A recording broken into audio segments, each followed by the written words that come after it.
to have a couple of young filmmakers, 27 years old, come in and find. Some actors fake drama on screen. Sylvester Stallone lived it off screen.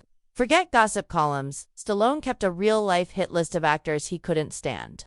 And the reasons are far more brutal than you'd think. We're not talking about petty disagreements or creative squabbles. These were intense showdowns that spilled into fists, firings, and friendships torn apart in public. From betrayal and ego wars to million-dollar fallouts, Stallone didn't just hold grudges, he turned them into defining moments of his career. So who made the list? One actor got thrown out of a moving car. Another was publicly called out for being greedy and lazy, and one supposed friend.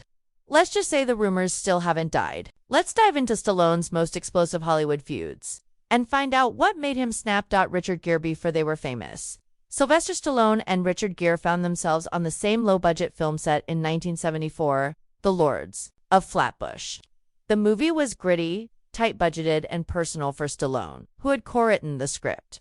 But the mood behind the scenes, anything but friendly. From the beginning, the two clashed hard. Stallone acted on instinct, raw and unfiltered. Gere, trained in theater, was slow and calculated, a method actor down to his bones. The vibe turned toxic quickly, especially on a set already under stress. Then came the mustard incident that blew everything wide open. One day, crammed into a car on set, Gere was eating a sandwich when a glob of mustard spilled onto Stallone's pants. That was it. Stallone snapped, elbowed Gere in the head, and threw him straight out of the car. The producers picked a side fast. Gere was fired, and the feud lived on for decades. And that was just the beginning of Stallone's list.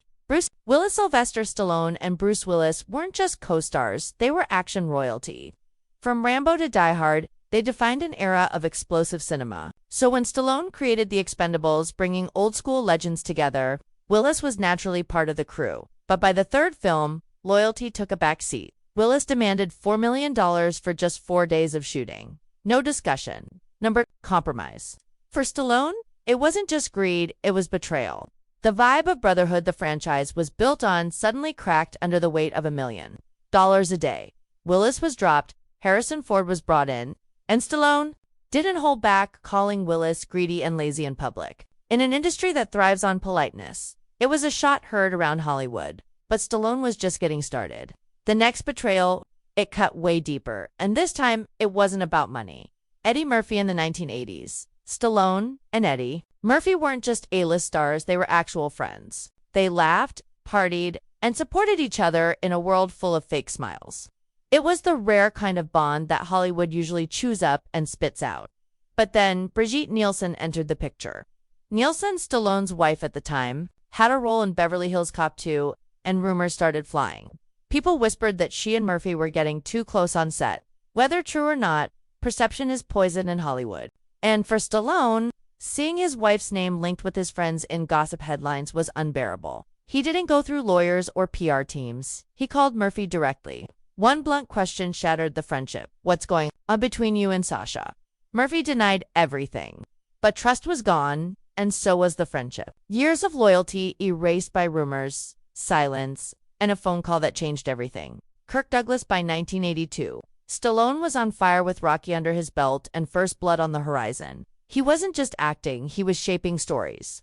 Then, Kirk Douglas, a bona fide Hollywood legend, joined the cast as Colonel Troutman. It should have been a win. It turned into a nightmare. Douglas had one demand: rewrite the ending so Troutman kills Rambo, just like in the original novel. Stallone refused. He saw Rambo as more than just a one-and-done character. Douglas pushed anyway, rewriting scenes, talking about himself in the third person, and trying to reshape the movie around his ego. Stallone and the director finally drew the line. Douglas walked off set. Richard Crenna replaced him with 24 hours. Notice and nailed it. The result? A better performance, a franchise launched, and a massive win for Stallone's vision. But the message was loud and clear. Not even legends get to rewrite his story. Arnold Schwarzenegger, it started with flowers thrown at Arnold Schwarzenegger's head at the 1977 Golden Globes. Stallone watched Rocky get snubbed while Arnold walked away with a trophy.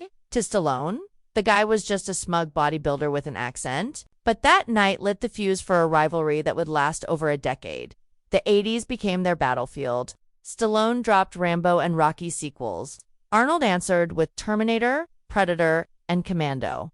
They mocked each other in films, took swipes in interviews, and the pettiest move, Arnold faked interest in a terrible comedy script just to trick Stallone into doing Stop, or My Mom Will Shoot, a legendary flop. But over time, the war fizzled. They got older, wiser, and even co-starred in films. Ironically, their feud helped push both to iconic status. Every punch, every jab, every ego flex. It fueled an era of action cinema we still celebrate today. Sometimes hate doesn't just burn bridges, it builds legends. In Hollywood, grudges usually get buried under PR smiles and photo ops. But not with Stallone. His feuds weren't just private, they became part of his legacy. Each one shaped a moment, a decision, or a role that left its mark on movie history. Whether it was a mustard stain, a $1 million standoff, or a prank gone nuclear, Stallone didn't just survive the drama, he thrived on it. These conflicts fueled his fire, sharpened his instincts, and made sure no one ever mistook him for just another action guy. And maybe that's the real twist. The very names he hated helped build the legend he became. Because in World, even his enemies had a role to play, they just didn't know it.